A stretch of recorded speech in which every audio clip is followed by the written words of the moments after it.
saya Dayan Pratamawijaya dari kelas 10 MIPA. Saya akan menjelaskan definisi alga, protista, dan sporozoa. Alga adalah sekumpulan organisme autotrof maupun heterotrof yang tidak memiliki organ dengan perbedaan fungsi yang nyata. Sebagian besar merupakan fototrof, yaitu memperoleh makanan dengan bantuan foton. Namun ada pula yang memperoleh nutrisi melalui kombinasi fototrof dengan osmotrof, mesotrof, dan fagotrof. Protista adalah mikroorganisme eukariota yang bukan hewan, tumbuhan, atau fungus. Mereka pernah dikelompokkan ke dalam satu kerajaan bernama Protista, tetapi sekarang tidak dipertahankan lagi. Sporozoa adalah kelompok Protista uniseluler atau bersel satu yang pada satu tahapan dalam siklus hidupnya dapat membentuk sejenis spora. Spora hidup sebagai parasit pada tubuh hewan dan manusia. Siklus hidup sporozoa agak kompleks karena melibatkan lebih dari satu inang. Saya Devina Setiawan. Hari ini saya ingin menjelaskan ciri-ciri karakteristik. Pertama, ciri-ciri karakteristik sporozoa. Sporozoa bersel satu yang bisa membentuk sejenis spora dalam suatu siklus hidup. Kedua, tidak memiliki alat gerak pada protozoa lainnya. Ketiga, bersifat parasit pada manusia dan hewan lainnya. 4. Berkembang biak dengan cara aseksual dan seksual. Untuk perkembangbiakan aseksual, yaitu dengan cara skizogomi, yaitu membelah diri dalam tubuh inang, dan sporogoni dengan cara membuat spora dalam tubuh inang perantara. Untuk perkembangan seksual dengan cara perkawinan sel gamet yang berlangsung dalam tubuh. 2. Ciri-ciri karakteristik protista pada tumbuhan. Pertama, memiliki akar, daun, dan batang. Kedua, memiliki klorofil yang terdapat pirenoid yang berfungsi membentuk amilum. Yang ketiga, uniselular dan multiselular. Protista mirip tumbuhan uniselular sering disebut dengan fitoplankton, sedangkan protista mirip multiselular sering disebut dengan alga. Untuk alat reproduksinya dengan aseksual dan seksual. Untuk reproduksi aseksual dengan fragmentasi, pembelahan sel, dan pembentukan zoospora atau zigospora. Sedangkan seksual dengan pembentukan gamet jantan dan betina. Yang ketiga, ciri-ciri karakteristik alga atau ganggang. Pertama, merupakan organisme eukariotik. Yang kedua, tubuh ganggal, ada yang bersel satu atau uniselular, dan ada juga yang bersel banyak atau multiselular. Untuk yang uniselular, bentuknya seperti benang atau pita, sedangkan multiselular bentuknya seperti lembaran. Untuk struktur tubuhnya berupa talus, yaitu suatu struktur yang belum dapat dibedakan dengan jelas antara daun, batang, dan akar. Mereka juga memiliki klorofil, sehingga bersifat autotrof. Selain klorofil, alga juga memiliki pigmen lain seperti warna biru, warna merah, warna kuning, warna kemasan, dan warna coklat. Karena tubuhnya berupa talus, sehingga dimasukkan ke dalam golongan Talophyta. Untuk alat reproduksinya secara vegetatif dan generatif. Untuk vegetatif dengan fragmentasi, pembelahan, dan pembentukan spora, sedangkan generatif dengan oogami dan isogami. Untuk habitatnya, ada di perairan, tempat lembab, ada juga yang menempel pada batuan, ada juga yang menempel pada tumbuhan, dan juga pada hewan. Halo, nama saya Gabriel Stefan, saya dari kelas 10 MIPA, ingin menjelaskan cara reproduksi sporozoa. Cara perkembangan pada sporozoa pertama kali ditemukan oleh Ronald Ross dan Grassi. Reproduksi pada sporozoa ini dapat terjadi melalui dua cara, yaitu reproduksi aseksual atau vegetatif yang terjadi di dalam tubuh manusia secara skizogoni atau pembelahan diri dalam tubuh inang tetap, dan pada tubuh nyamuk Anopheles betina secara sporogoni, pembentukan spora pada inang sementara. Reproduksi seksual atau generatif dalam peleburan makrogamet dan mikrogamet di dalam tubuh nyamuk Anopheles. Reproduksi protista menyerupai tumbuhan. Alga bereproduksi melalui dua cara, yaitu seksual dan anseksual. Reproduksi secara anseksual terjadi melalui pembelahan sel, fragmentasi, dan pembentukan zoospora. Reproduksi secara seksual terjadi melalui isogami dan ogami. A. Reproduksi anseksual. Reproduksi anseksual terjadi melalui pembelahan sel, menghasilkan 2 sel anak masing-masing akan menjadi individu baru. Reproduksi dengan cara pembelahan sel umumnya terjadi pada alga bersel tunggal. Alga berbentuk koloni tanpa filamen atau berbentuk filamen umumnya bereproduksi untuk fragmentasi. Fragmentasi adalah terpecah-pecahnya koloni menjadi beberapa bagian. Selain melalui pembelahan sel dan fragmentasi, alga juga bereproduksi melalui pembentukan zoospora. Zoospora merupakan sel tunggal yang diselubungi oleh selaput dan dapat bergerak atau berenang bebas dengan menggunakan satu atau lebih flagela. Setiap zoospora merupakan calon individu baru. B. Reproduksi seksual. Reproduksi seksual melibatkan peleburan 2 gamet untuk membentuk zigot dan tumbuhan menjadi individu baru. Terdapat 2 tipe reproduksi seksual, yaitu isogami dan ogami. Pada tipe isogami, gamet jantan dan gamet betina berukuran sama besar pada umumnya, dapat bergerak. Jika zigot hasil peleburan gamet betina dengan jantan mengalami dormasi, maka disebut dengan zygospora. Pada tipe ogami, ukuran gamet jantan berbeda dengan ukuran gamet betina. Gamet betina atau telur berukuran besar dan tidak bergerak, sedangkan gamet jantan berukuran kecil dapat bergerak. Jika zigot yang terbentuk tidak berkecambah tetapi mengalami dormasi akan disebut dengan oospora. Halo semuanya, nama saya Gasya Atania dari kelas 10 MIPA. Saya akan menjelaskan tentang contoh jenis sporozoa. Perlu diketahui bahwa sporozoa bersifat parasit baik pada hewan maupun pada manusia, dan sebagian besar menyebabkan penyakit. Oleh karena itu, banyak ditemukan peranan yang merugikan dibandingkan peranan yang menguntungkan dari sporozoa. Saya akan menyebutkan 5 contohnya. Yang pertama adalah Plasmodium vivax, yaitu penyebab malaria tertiana yang tidak ganas. Yang kedua adalah Plasmodium malariae, yaitu penyebab malaria quartana yang bersifat tidak ganas. Yang ketiga adalah Plasmodium falciparum yang menyebabkan malaria tropicana. Yang keempat adalah Plasmodium oval, yaitu penyebab malaria tersiana yang ganas.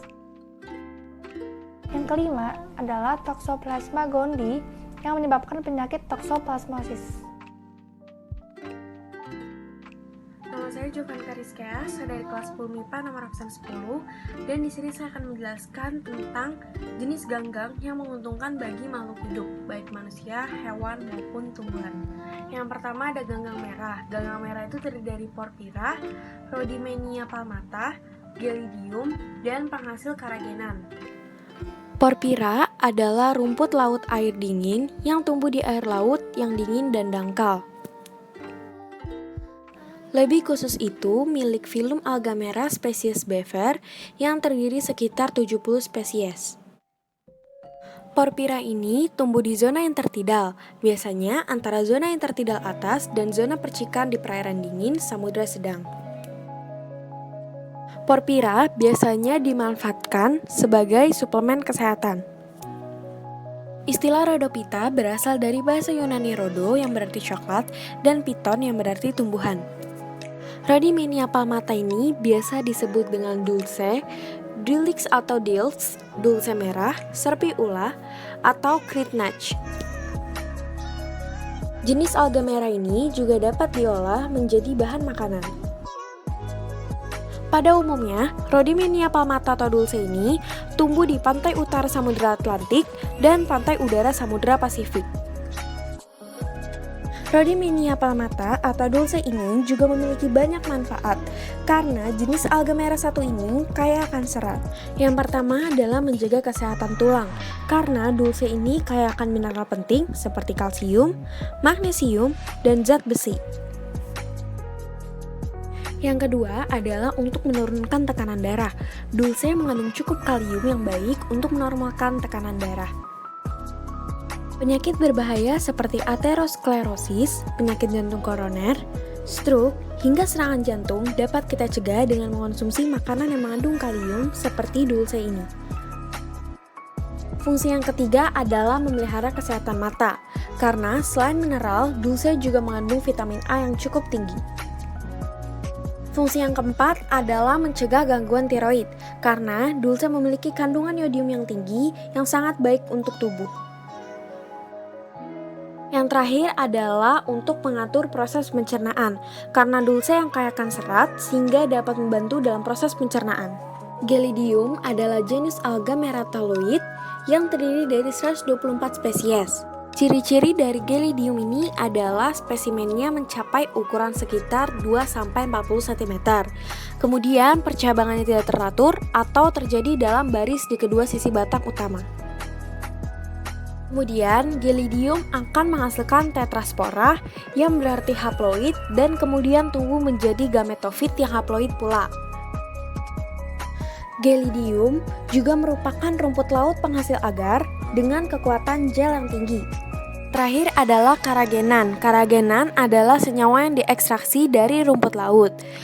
Karagenan ini terdiri dari rantai poliglikan bersulfat dengan massa molekuler kurang lebih di atas 100.000 serta bersifat hidrokloid. Karagenan juga dibutuhkan dalam pembuatan bahan makanan seperti agar-agar atau jelly, sebagai pengenyal bakso, serta sebagai pengental es krim. Yang kedua, ada ganggang coklat yang mengandung asam alginat. Ganggang coklat yang mengandung asam alginat dapat dimanfaatkan sebagai pengental produk makanan, industri, dan alat-alat kecantikan. Beberapa jenis ganggang coklat yang dimanfaatkan sebagai alat kecantikan adalah laminaria, macrositis, ascophyllum, dan fucus. Yang ketiga, ada ganggang coklat yang mengandung yodium. Ganggang coklat yang mengandung yodium ini biasa disebut dengan Macrocrytis prevera. Macrocrytis prevera ini mengandung natrium, fosfor, nitrogen, dan kalsium yang dapat dimanfaatkan sebagai suplemen untuk hewan ternak. Yang keempat, ada Chondrus crispus. Chondrus crispus biasa dikenal dengan sebutan lumut Irlandia. Chondrus crispus ini tumbuh di sepanjang bagian berbatu di pantai Atlantik di Eropa dan di Amerika Utara. Chondrus crispus ini dibudidayakan yang dikenal dengan nama rumput laut. Yang terakhir ada ganggang hijau yang merupakan sumber fitoplankton. Ganggang hijau merupakan sumber fitoplankton yang digunakan sebagai pakan ikan dan hewan air lainnya. Dapat dikatakan, pada ekosistem perairan, ganggang hijau inilah yang merupakan produsen bagi hewan-hewan air lainnya. Halo semuanya, nama saya Steven Jonathan dari kelas 10 MIPA. Dan hari ini saya akan menjelaskan tentang jenis-jenis sporozoa dan alga atau ganggang yang merugikan. Pertama-tama, saya akan membahas tentang sporozoa terlebih dahulu. Perlu kita ketahui bahwa beberapa jenis sporozoa menghasilkan racun. Racun dihasilkan secara ekstraseluler atau dilepaskan ketika ganggang terdekomposisi saat terjadi blooming ganggang, yaitu populasi ganggang yang sangat padat hingga menutupi permukaan perairan. Contoh sporozoa yang merugikan ada dua, yaitu yang pertama Plasmodium sp. Plasmodium sp merupakan penyebab penyakit malaria.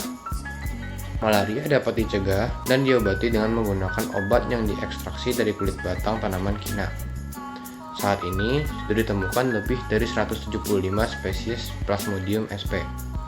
Dan yang paling umum antara lain ada 4, yaitu Plasmodium falciparum, Plasmodium vivax, Plasmodium ovale, dan Plasmodium malariae. Yang kedua ada Toxoplasma gondii. Toxoplasma gondii merupakan penyebab toxoplasmosis. Toxoplasmosis pada ibu hamil dapat menyebabkan cacat atau kematian janin yang dikandungnya. Contoh alga atau ganggang yang merugikan adalah yang pertama ada alga hijau. Adanya alga hijau di dalam air dapat menyebabkan penurunan kualitas air seperti perubahan warna, bau, dan menjadi licin. Karena alga dapat menghasilkan lendir dan dapat menimbulkan bau dan rasa pada air. Alga hijau juga dapat menyebabkan kerapuhan pada beton. Contohnya adalah chlorella. Yang kedua ada alga merah. Alga merah dapat menyerap oksigen di laut. alga merah juga dapat menyumbat perairan. Dan jika alga merah itu menyumbat perairan dan menyerap oksigen dalam jumlah yang besar, dampaknya adalah berkurangnya populasi ikan di daerah yang ditumbuhinya. Contohnya adalah Poralina dan Eucheuma spinosum. Yang ketiga adalah Dinoflagellata. Dinoflagellata sering menyebabkan suatu fenomena menarik di laut, yaitu dapat menghasilkan warna laut yang tiba-tiba memerah. Fenomena ini sering disebut sebagai pasang gelombang merah atau red tides. Kondisi seperti ini mengandung suatu racun yang dihasilkan oleh Dinoflagellata tertentu dan dapat meracuni ikan, kerang, dan kadang-kadang manusia. Pasang merah beracun biasanya dapat terjadi setelah kepadatan populasi Dinoflagellata tertentu yang meningkat tajam. Jenis Dinoflagellata yang dapat menghasilkan pasang merah beracun diantaranya ada Gymnodinium dan Protogonia ulax. Toksin atau racun yang dihasilkan spesies-spesies tersebut biasanya bersifat racun saraf atau neotroksin, atau dapat menyebabkan pecahnya sel darah merah. Namun jika moluska tersebut termakan oleh manusia, dapat terjadi keracunan pada manusia yang memakannya. Oleh karena itu, dalam mengkonsumsi kerang-kerangan sering dihindari pada saat musim panas, yaitu musim ketika populasi Dinoflagellata jumlahnya meningkat sangat tajam. Sekian. Dari Kami terima Kasih Tuhan memberkati.